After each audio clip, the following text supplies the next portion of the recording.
Saludos, muy buenas noches. No hubo sorpresas y Svetlana Todorov se ha llevado el premio Príncipe de Asturias de Ciencias Sociales. Y con este ya son 5 los galardones que se han fallado.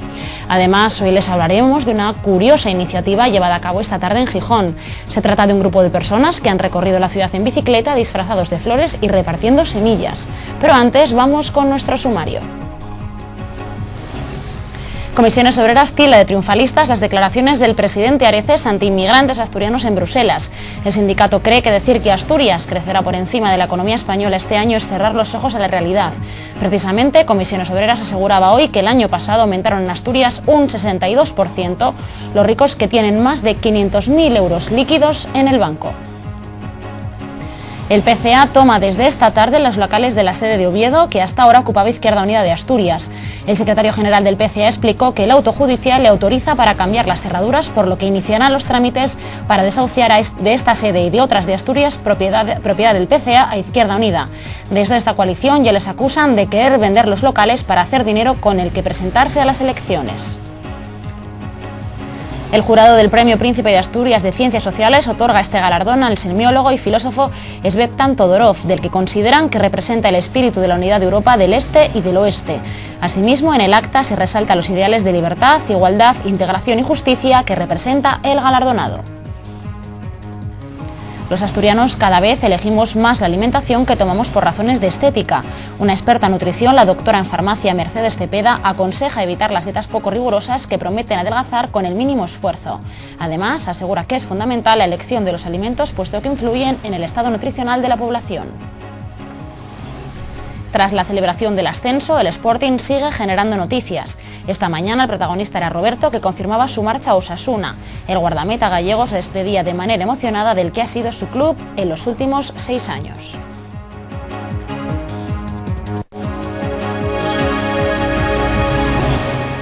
El sindicato Comisiones Obreras está indignado con las declaraciones triunfalistas del presidente Vicente Álvarez Areces ante inmigrantes asturianos en Bruselas.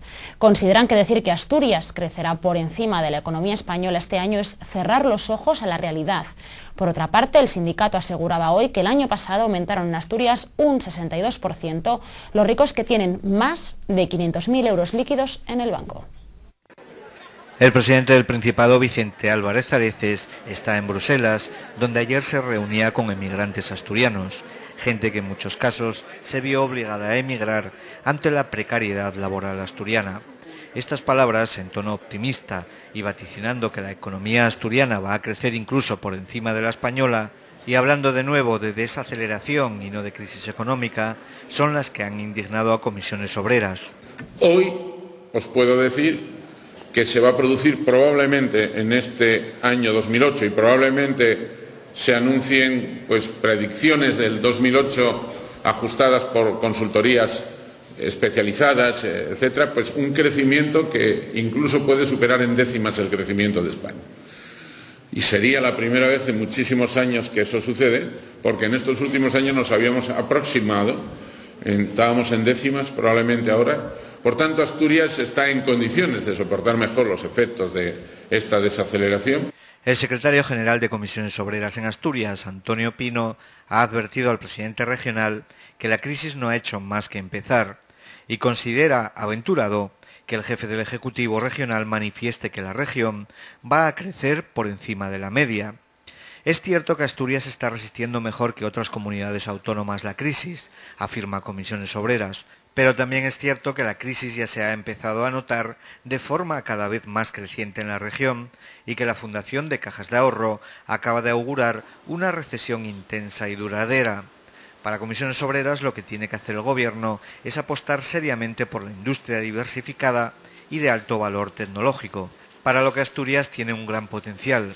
Según datos de Comisiones Obreras, el pasado año aumentaron en un 62,27% los ricos en Asturias, es decir, aquellos que cuentan con un patrimonio líquido superior a los 500.000 euros.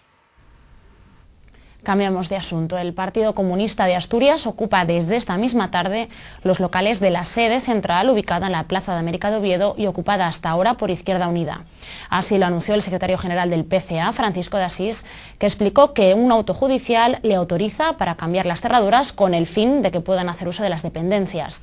Además, de Asís ya ha apuntado que iniciarán los trámites para desahuciar de esta sede y de otras propiedad del PCA a Izquierda Unida. Desde Izquierda Unida, por otra parte, ya les han acusado de querer vender los locales para hacer dinero con el que presentarse a las elecciones. El Partido Comunista de Asturias ya podrá izar su bandera en la sede de la Plaza de América de Oviedo. Su secretario general, Francisco de Asís, ha recibido la notificación para acceder plenamente a la demanda que presentaron sobre la utilización de estos locales. También un acto judicial les permite cambiar las cerraduras del recinto, incluso en los espacios de uso mixto. El Partido Comunista de Asturias ha recibido una notificación que pronto tendréis en vuestras manos, en el sentido de acceder plenamente a la demanda que en su momento habíamos presentado en lo que atañe a la utilización de estos locales donde estamos ahora. Pues sabéis, bueno, que está habiendo, ¿no?, un áspero litigio que condujo incluso en su momento, pues nada menos que a una agresión violenta de esta sede por parte de un grupo de personas acaudilladas por quienes vienen dirigiendo la llamada Izquierda Unida de Asturias, ¿no? Además, la última resolución judicial hace que Izquierda Unida tenga que readmitir de forma inmediata a Francisco de Asís en esa formación y colocarlo en órganos de dirección, entre ellos el Consejo Político Federal. Condena a Izquierda Unida a mi readmisión inmediata y a dirigirme un escrito de manera fehaciente, o sea, no tienen escapatoria, en el que reconocen mi readmisión, así como se ven obligados a tener que volver a convocarme a todos los órganos de dirección de los que formo parte, entre ellos el Consejo Político Federal y la Presidencia Ejecutiva Federal, es decir, de toda España, de Izquierda Unida. Según Asís, se ha producido una mutación de Izquierda Unida y es que ha dejado de ser Izquierda Unida Federal para convertirse en un partido político con un nuevo NIF. Por ello tomarán nuevas acciones si algún extraño, dijo, de Izquierda Unida pretende entrar en las sedes del PCA. Más cosas. No hay avances significativos en materia medioambiental, así lo ha afirmado el presidente del Centro Iberoamericano de Desarrollo Estratégico, CIDEU, quien alentó a los mandatarios a promover la participación social que impida la destrucción del planeta. El presidente de CIDEU destacó en su discurso, pronunciado esta mañana en La Laboral, que este encuentro es un magnífico espacio para abordar problemas y buscar alternativas para constituir un futuro mejor para todos los ciudadanos. Y para poder administrar bien los recursos naturales que son muy limitados. Por su parte, la alcaldesa de Gijón, Paz Fernández Felgueroso, explicó a los representantes de las 42 ciudades latinoamericanas y españolas la reconversión sufrida en la villa de Jovellanos durante la década de los 80. Durante las diferentes jornadas de este congreso se celebrarán seminarios técnicos en los que se analizarán un total de 10 proyectos urbanos sostenibles relacionados con el suministro y el ahorro del agua, la eficiencia energética, los tipos de movilidad en las ciudades, el propósito de generar el debate e intercambio de experiencias entre los profesionales asistentes. En los próximos años, en el municipio betense de San Claudio se construirán más de 6.000 viviendas. Más vecinos significa más necesidades que cubrir. De ahí que HC haya proyectado una línea de alta tensión y una subestación para garantizar el suministro eléctrico de esta zona. Además, Telecable tiene previsto desplegar su red de acceso a Internet después del verano. Una de cada 5 nuevas viviendas que se construirán en la capital se ubicarán entre La Florida y San Claudio. Solo en esta localidad está previsto que se edifiquen 6.350 viviendas, pero San Claudio no está preparado hoy por hoy para albergar a tantos vecinos. De hecho, la red actual de energía resulta insuficiente, por lo que Hidroeléctrica del Cantábrico tramita ya un proyecto para construir una subestación de transporte y un nuevo tendido de 114 metros para conectar con la nueva instalación. Además, reforzará parte de la red actual para asumir el aumento de la capacidad de transporte sin modificar el trazado y aprovechará la actuación para incluir cable de fibra óptica. El proyecto supone una inversión de 2,5 millones de euros. Por otro lado, después del verano, Telecable comenzará a desplegar su red de acceso a Internet después de este verano. Así las cosas, lo único que quedaría por resolver es el saneamiento. La depuradora, insuficiente desde su construcción, está saturada y vierte 3,4 millones de metros cúbicos al año.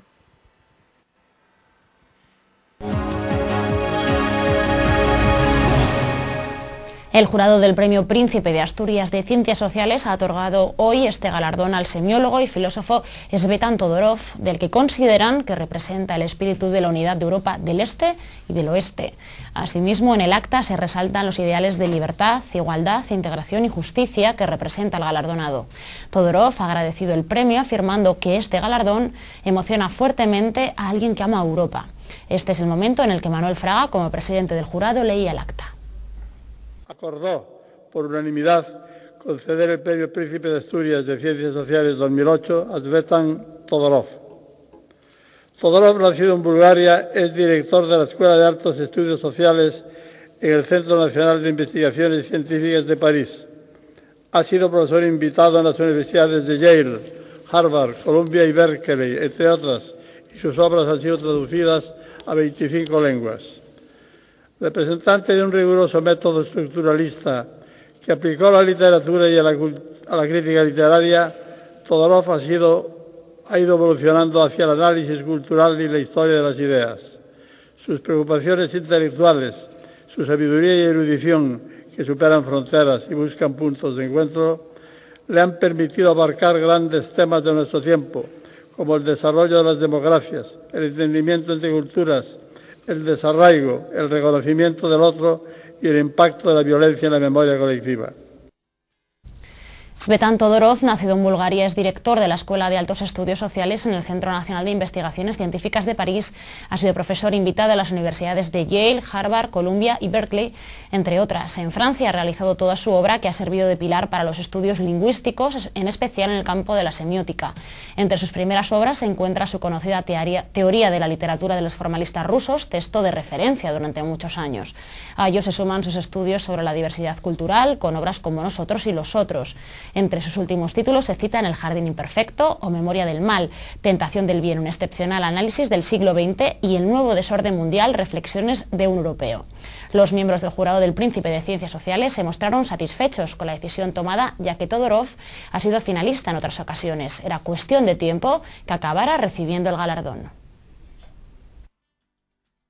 Justamente reconocer a grandes pensadores, a personas que abren fronteras al pensamiento, a la ciencia, y Todorov es un representante muy destacado y por lo tanto un premio con el que este jurado, y entre muchas candidaturas de mucha valía todas ellas, se siente enormemente satisfecho. El estructuralismo ha aportado grandes cosas y luego su capacidad de ir abandonando el estructuralismo rígido e irse poniendo al día respecto a los problemas actuales y abordándolos con mucha inteligencia. Que de alguna manera el que no lo hubiera logrado en otros momentos dejaba un cierto sinsabor porque se lo merecía.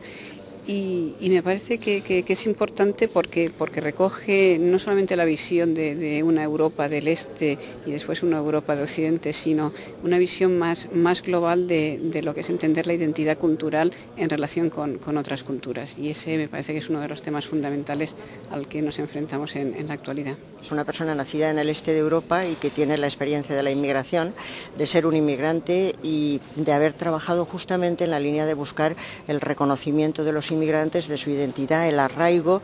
Y yo creo que es un momento muy importante en la Unión Europea para abrir campos y darnos cuenta de que efectivamente la inmigración es un problema que tenemos que asumir y superar teniendo en cuenta las identidades y las necesidades de los inmigrantes. Y en este sentido pues aparece como un protagonista muy señalado de la unidad de Europa y de los grandes valores de la libertad que él defendió y defiende a ultranza. El 25 y el 26 de junio el Principado rendirá un homenaje institucional al poeta fallecido Ángel González. A los actos previstos acudirán la viuda del poeta, Susana Rivera, y muchos de sus mejores amigos y colaboradores. Durante la clausura del homenaje, que será en el Centro de Arte de la Laboral, una veintena de poetas asturianos mostrarán el afecto que tenían por Ángel leyendo poemas propios. Además, cantantes como Miguel Ríos, Pedro Guerra o Paco Ortega interpretarán sus poemas. A Ángel González, el poeta asturiano fallecido en enero, le siguen rindiendo homenajes, pero faltaba el institucional.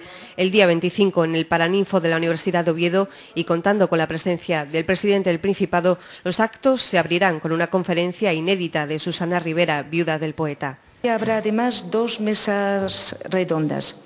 Una de amigos muy próximos que compartieron con él momentos y veladas inolvidables, que nos aproximarán a su lado más humano, como ciudadano solidario y comprometido. Pero también nos hablarán de su poesía y de los profundos lazos que le unían a su tierra, Asturias, ya que siempre manifestaba que Asturias era su tierra, donde volvería para siempre. La clausura será el día 26 en el Centro de Arte Laboral, donde una veintena de poetas asturianos rendirán su particular afecto al poeta con la lectura de un poema propio. También cantantes como Miguel Ríos, Pedro Guerra o Paco Ortega recordarán a su amigo interpretando sus poemas y canciones asturianas favoritas. Él era una persona encantadora que en las noches bebía y cantaba con la guitarra. Y eso, estar al lado de una persona que admirabas tanto por lo que escribía, era muy gratificante, ¿no? Hemos querido que en este homenaje se reunieran amigos de generación, amigos de infancia, amigos que compartieron con él ilusiones o la posguerra, como Manuel Lombardero, por ejemplo, que viene de Barcelona. Para que todos nos llamemos Ángel González. Ese será el título del homenaje a este poeta ejemplar que consiguió ganarse el aplauso de la crítica especializada, además del cariño de todos sus amigos y lectores.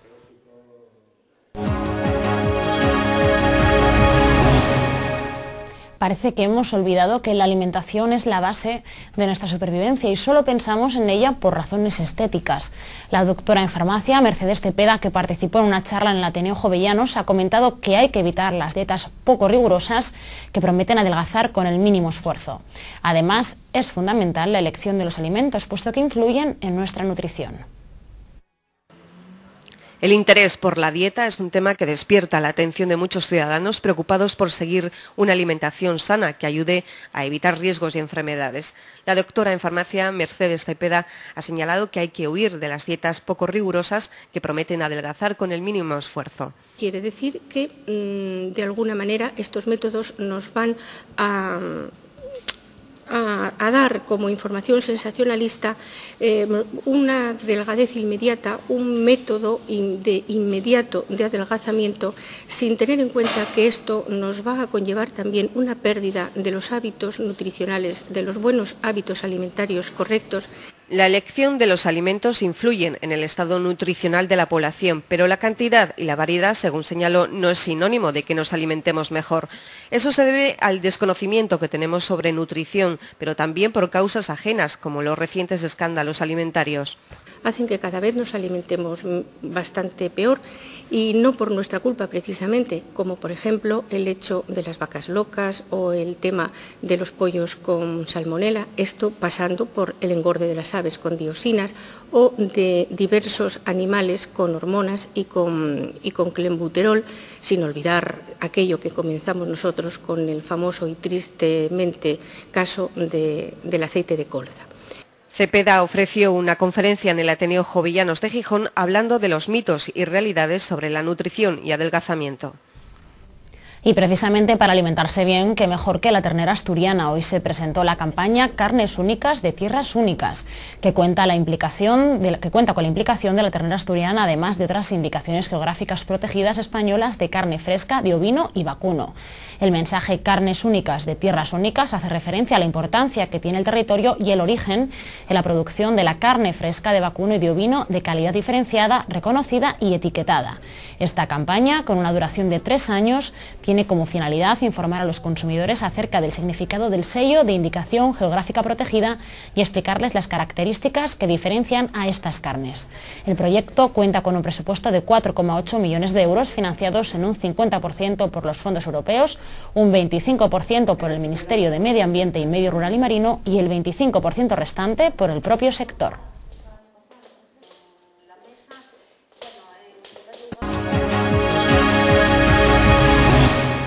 Hace poco más de una semana el padre Ángel, presidente de Mensajeros de la Paz, fue homenajeado en Oviedo por los embajadores de Siria y Palestina, quienes reconocieron que este sacerdote mierense siempre está en los escenarios más necesitados. Por su labor y su lucha incansable en favor de aquellos que más lo necesitan, son muchos los premios que ha recibido, entre ellos el Príncipe de Asturias de la Concordia. Esta noche se encuentra con nosotros este sacerdote todoterreno. Muy buenas noches. Buenas noches.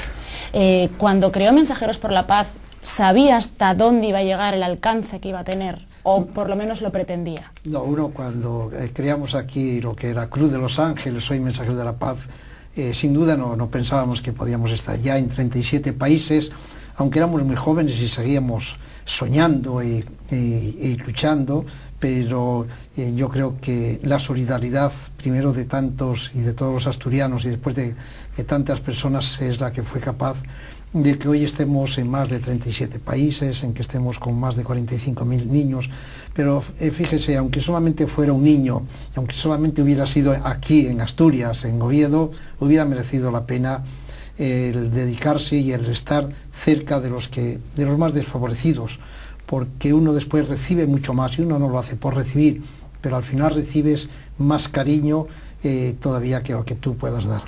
Empezaron con niños, pero contemplan más programas, ¿no?, para mujeres, para gente mayor. Sí, primero fue con los niños, los que eran esos tipos de niños que dormían en la calle, aquellos niños de aquellos años, de los años 60, que eran distintos y son distintos de los niños de hoy. Después vinieron los niños con SIDA, los niños discapacitados, las mujeres violentadas, maltratadas, las personas mayores, los chicos discapacitados, y sobre todo el ambiente y el denominador común en todos es a veces el estar solo, el ser desfavorecido, el no tener los medios aún suficientes para poder vivir, y sobre todo cuando ya no en Asturias o en España, sino en países de fuera, como son los países de Oriente o los países de África, en donde a veces no hay lo más imprescindible. Hoy en Oviedo se va a tratar, o ayer y estos días ha estado tratando en Oviedo los derechos del hombre, y uno cuando hablaba esta tarde, antes de lo que estamos haciendo ahora, estábamos hablando de que el primer derecho es a vivir, y algunos a veces no tienen derecho casi ni a nacer, y algunos después de nacer tienen derecho a veces a vivir muy pocos horas o muy pocos días, porque no hay lo imprescindible, el agua potable, por ejemplo, para que puedan subsistir, o esos primeros medicamentos que a veces necesitamos.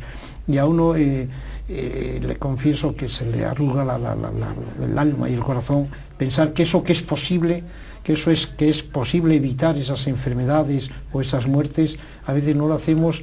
Yo creo que no porque no queramos, sino a veces porque no concienciamos bien a la gente por estas caravanas de los derechos humanos. Yo hoy decía que merecía la pena que conciencie a las personas, y de que hay otros hombres y mujeres a los que hay que intentar, yo no digo dar todo, pero repartir lo mucho que tenemos. Se habla de que económicamente estamos en crisis, España está en crisis, Asturias, Europa. ¿Cómo se come eso, y nunca mejor dicho, cuando hay otros que ven una crisis continua?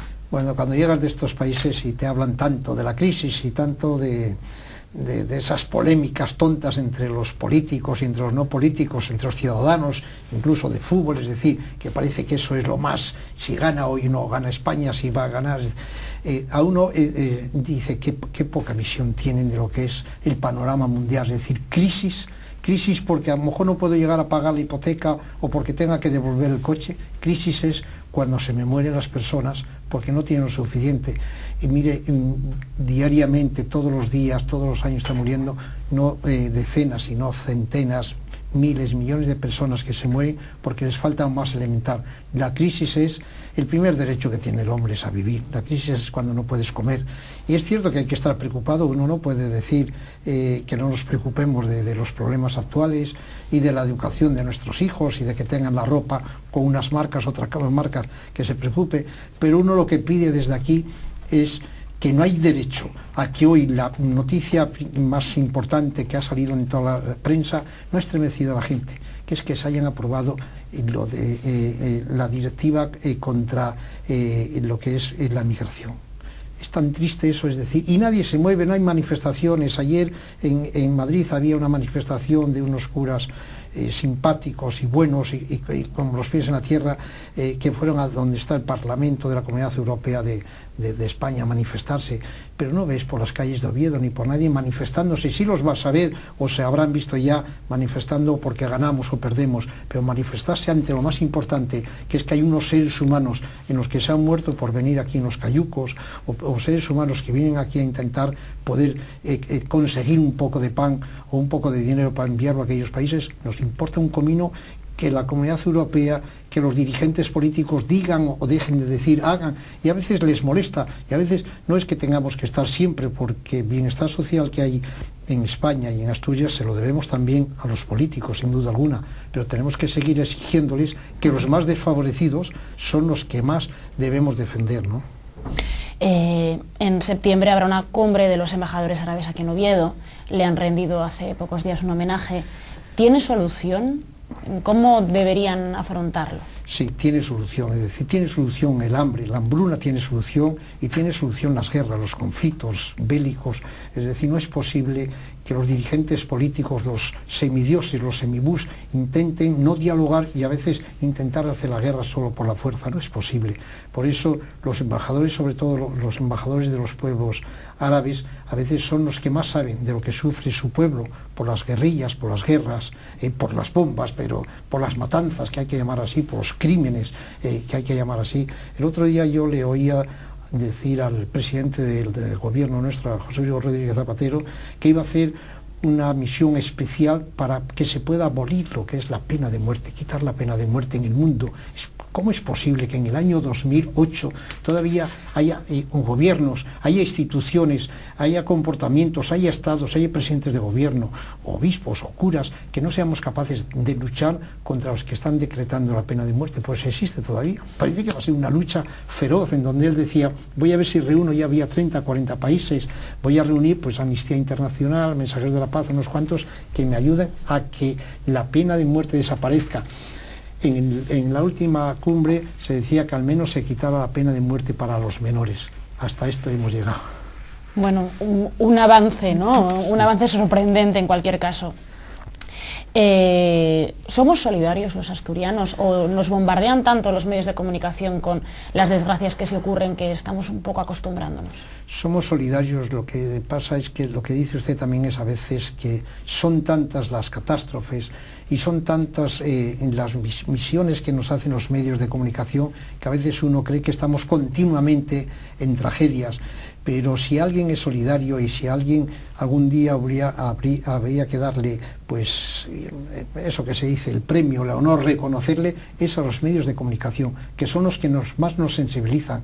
Y a mí como cura, como pastor, como ganas de decir, a veces siento cierta envidia, porque a veces les veo que son y hacen más que nosotros los curas. Es decir, oyes hablar y hablan de la pobreza, hablan de la miseria, hablan de la enfermedad. Incluso hay periodistas y fotógrafos que son capaces de perder su vida en estos países, como hemos visto en Irak, y yo lo he visto a Couso perder la vida por intentar decir al mundo entero que hay que sanear un poco esa miseria, esa pobreza, esa guerra que hay. En Asturias somos solidarios, ahí están los niños que traen muchas familias a pasar los veranos con ellos, como es del pueblo de Saharaui, y tantas personas que cuando van de vacaciones ya no piensan solo en divertirse, y en la maleta no solamente meten sus medicamentos y su ropa, sino que a veces dicen, voy a meter algo más porque así seguro que a ese país a donde voy lo van a necesitar. Y suele venir mucha gente de las vacaciones con las maletas vacías. Si eso no es solidaridad, que venga Dios y lo vea. He leído en algún sitio, y tengo que preguntárselo, que no descarta que en un futuro haya mujeres sacerdotisas en la Iglesia. No solo no lo descarto, yo lo animo a que haya. Es decir, parece que igual que algunos creen que no las debe haber, otros somos partidarios de que las debe haber. Y yo estoy convencido que, y he apostado además un café, de que incluso este mismo Papa, antes de que termine su pontificado, un día se levanta con el buen pie y puede ordenar. Pero mire, uno conoce a muchas mujeres teólogas que son verdaderas instituciones en la Iglesia, a religiosas, abadesas. La madre abadesa nuestra de aquí de Oviedo es mucho más que un cura, y yo me atrevo a decir casi más que un obispo, cuando la ves con la tiara, con el báculo. Es decir, ¿por qué no van a poder ser sacerdotes las mujeres? Es decir, ¿qué impedimento hay? Nada más el papel que el bolígrafo del Papa un día diga sí se puede, podemos ordenar a las mujeres sacerdotes. Lo veremos. Yo no sé si nuestra generación, uno cuando ya tiene muchos años tiene ilusión de vivir más, porque a veces la vida pues te da ciertos latigazos en la salud, pero la generación nuestra o la que viene seguro que lo va a ver normalmente. Y eso a veces cuando dices, se escandalizan algunos, que no sé por qué, porque yo también me podría escandalizar cuando ellos dicen que no, ¿no? Yo no me escandalizo cuando dicen que no, ¿no? Una última pregunta. No hace mucho tiempo pidió perdón por criticar una campaña de la Iglesia, lo de marque con una X en la casilla de la declaración de la renta. Rectificar es de sabios, pero bueno, las críticas también a veces son positivas, ¿no? Bueno, primero es decir, yo no estuve afortunado al decir que la Iglesia no necesitaba hacer publicidad para demostrar lo que había, y dije que era una tontería, no sé qué cosa. El lenguaje a veces, si en vez de decir eso hubiera dicho otra palabra, sí, a veces el lenguaje no hubiera sido eso. Pero hoy sigo reafirmando, es decir, que la casilla, y me da mucha pena, porque el otro día les he oído a los políticos, ¿dónde pone usted la cruz? Y dice, en la casilla de la Iglesia y en la casilla de Bienestar Social. Y a veces les preguntas a algunos que son nada más que catolicones, en el mal sentido de la palabra, porque católico es bueno ser católico, no es malo, y dicen, yo lo pongo en la Iglesia. Pues yo pongo la casilla en la Iglesia, porque creo en la Iglesia, pero pongo la casilla también en el Bienestar Social, y animo, y yo al presidente mismo de la Conferencia Episcopal, el anterior, y a muchos obispos les he dicho, ¿por qué no hacemos la campaña conjunta, Iglesia y ONGs, a que pongan todos la cruz en la casilla? Pues mira, decir esto, igual vuelve a haber otra polémica, me enfrenta a quien sea, es decir, la Iglesia está y es pionera en hacer obras sociales, pero a las ONGs son también necesarias, y a veces un poco repulsivo para hacer eso. Que cojan el guante quien quiera. Padre Ángel, muchísimas gracias por haber venido, porque además me consta que tiene usted una agenda muy apretada, y encantada que haya estado aquí y a seguir luchando. Muchas gracias. Venir a Asturias es siempre una preciosidad. Gracias.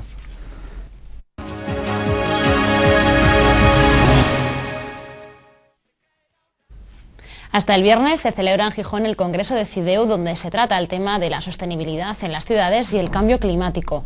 En un mundo globalizado como el que nos ha tocado vivir, la idea es concienciarnos de que la contaminación de cada uno es problema de todos. Como iniciativa de este Congreso, un grupo de actores disfrazados de árboles y flores han recorrido la ciudad en bicicleta regalando semillas a los viandantes para que puedan plantarlas. De esta manera podrán contribuir a mejorar el medio ambiente. Así usted por lo menos contribuye un poco para no cargarnos el planeta. Muy bien. ¿Le parece? Muy bien, me Pues a ver qué nace de ahí, ¿eh? Que pueden hacer, no se sabe. Sorpresa. Reparten semillas a los viandantes para que las planten y puedan nacer nuevos árboles o flores. Es una manera de contribuir para favorecer el medio ambiente y concienciarnos de que hay que cuidar nuestro planeta. Es una iniciativa del Congreso de CIDEU, Centro Iberoamericano de Desarrollo Estratégico Urbano, que se celebra en Gijón hasta el viernes. Yo mi generación de árboles, pues ya muchos se los han cargado para hacer mesas de ordenadores, mesas de comedor, lo cual yo creo que bueno, ya que talan esos árboles, que planten otros nuevos, que sería lo más recomendable. También las flores han querido tener presencia. Montada en bicicleta como su compañero el árbol, también ha repartido las semillas. Ha pedido además a los niños que cuiden la naturaleza porque el futuro del planeta también depende de ellos. Nosotras las flores pues a veces nos encontramos un poco ahí marginadas, que nadie nos ayuda, no saben qué hacer con nosotras y nos morimos. Entonces pues es una pena que, bueno, pues flores bonitas que alegran a la gente con colores, pues no las cuiden. Los niños ya desde pequeños tienen que, bueno, pues cuidar la naturaleza, plantar flores, las que más les gusten a ellos, incluso árboles con los colegios. Durante el Congreso, que se celebra en La Laboral, se analizarán un total de 10 proyectos urbanos sostenibles relacionados con el suministro y el ahorro del agua, la eficiencia energética, el modelo de ocupación del suelo y el tipo de urbanismo. Y en el tiempo dedicado a los deportes hablaremos de fútbol y de un Real Sporting que sigue generando noticias.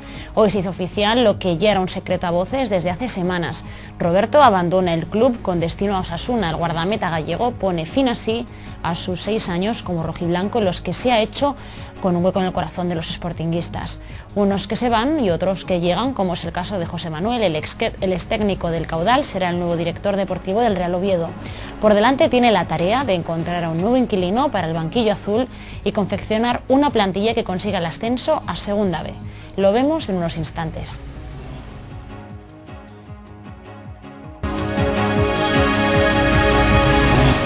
Abrimos la información deportiva del día de hoy hablando del Real Sporting y de una despedida. Roberto se marcha a Osasuna tras 6 años de rojiblanco. El guardameta gallego cierra así un ciclo importante de su carrera deportiva, aunque asegura que siempre será un sportinguista más. Roberto puso este mediodía fin a su etapa como jugador del Sporting. Marcelino García Toral, entrenador de moda del fútbol español, fue quien le dio la alternativa como portero titular en su etapa como técnico rojiblanco. A partir de entonces, Roberto ha sido el dueño absoluto de la portería del Sporting. Ninguno de los entrenadores que ha tenido le ha cuestionado, como tampoco lo ha hecho una afición que le ha tenido entre sus jugadores preferidos. El colofón a esta trayectoria en el club la ponía con el ascenso del pasado domingo. Un vestuario muy unido desde el primer día, que todos lo sabéis, pues hemos intentado llegar lo más lejos posible y al final, hasta el día de hoy, estamos en primera división, que era el objetivo que teníamos. Y bueno, que vestir la camiseta de este club ha sido un orgullo tremendo y bueno, ir por toda España con ese escudo en el pecho durante 199 partidos que he jugado aquí, creo que es el más grande que he tenido. Al de Chantada le ha costado mucho tomar la decisión de irse a Osasuna, pero cree que era el momento adecuado. Me ha costado mucho porque todos sabéis lo involucrado que estoy yo siempre en los equipos y sí me ha costado, pero hay que tomar decisiones en la vida y lo que os comentaba antes, no más acertado, acertaré, fallaré, pero creo que era el momento de tomar una decisión y le he hablado mucho con la gente cercana a mí y creo que sabía un momento era ahora. La rueda de prensa a la despedida tuvo momentos emotivos. El guardameta gallego no pudo contener las lágrimas y es que esté donde esté siempre será un sportinguista más. Suerte, Gatti. Lo de estos 6 años jamás lo podré olvidar y bueno, compartir con la afición, con todos.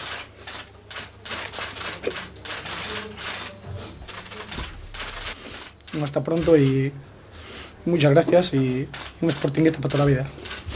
Gracias. Le desearemos buena suerte en su nueva andadura, Roberto. No abandonamos el capítulo futbolístico, nos centramos ahora en el Real Oviedo, ya que el Club Azul cuenta desde ayer con un nuevo director deportivo. Se trata del extécnico del Caudal, José Manuel. Uno de sus primeros retos será encontrar un nuevo inquilino para el banquillo oviedista. José Manuel vuelve al equipo azul, en el que empezó como técnico tras entrenar al Caudal en las 2 últimas temporadas, comenzando una nueva etapa en el Oviedo. Tras el fracaso de la anterior temporada, donde no se consiguió el objetivo del ascenso, el Consejo de Administración decidió dar un cambio radical, y para ello su primera medida fue la contratación de un nuevo director deportivo, José Manuel Martínez, que sustituye a Ismael Díaz Galán. El nuevo responsable de la entidad será la piedra angular del proyecto deportivo del club. El Consejo le ha elegido por unanimidad tras valorar su trayectoria en el mundo del fútbol, su conocimiento del grupo asturiano y de la fase de ascenso. José Manuel llega con la idea de sacar al club de la situación actual. En lo referente a la elección del entrenador del primer equipo, reconoce no tener todavía uno definido, pero a la hora de confeccionar la plantilla lo hará de forma conjunta con él. El perfil que se busca es el de un entrenador que sepa que ha de preparar al equipo para llegar bien a la fase de la temporada, en la que se juega el verdadero objetivo, que no es otro que el ascenso. Por lo que respecta a la plantilla, habrá casos puntuales en los que será complicada la renovación, porque algunos jugadores tienen ofertas de equipos de superior categoría, debido a su buen rendimiento durante esta temporada. Dejamos el capítulo futbolístico y nos vamos al mundo del motor para hablar de Fórmula 1. El director técnico de la escudería Renault, Bob Bell, asegura que la base del R28 ya está consolidada para continuar con las mejoras previstas y que no escatimarán esfuerzos en el desarrollo del monoplaza. La escudería gala responde así a la posible marcha de Fernando Alonso si las cosas no acaban de funcionar esta temporada. Renault no piensa arrojar la toalla. El director técnico de la escudería francesa confía en el potencial del R28 y en sus posibilidades de evolución a base de esfuerzo. Una de las conclusiones positivas que obtuvieron en Canadá fue que el coche parece responder bien en la mayoría de los circuitos, y es algo que le reafirman que cuentan con una buena plataforma para seguir creciendo en lo que queda de temporada. Y es que Renault se juega en esta segunda mitad del Mundial no solo el prestigio de la escudería, también del rendimiento y el potencial del coche pueden depender la continuidad de Fernando Alonso en su estructura. El asturiano ya ha dejado claro que no es descabellado que cambie de aires a partir de 2009, sobre todo si se afianza la idea de que el coche francés no tiene opciones reales para plantar batalla a sus rivales de la parrilla. La mejora en el monoplaza debería comenzar a afianzarse desde este próximo fin de semana en el Gran Premio de Francia. En Manicours tendrán disponibles algunas pequeñas mejoras que probaron en Montmeló la pasada semana. Renault confía en la evolución aerodinámica del alerón delantero de la parte trasera del coche y también de la suspensión para dar un nuevo paso adelante.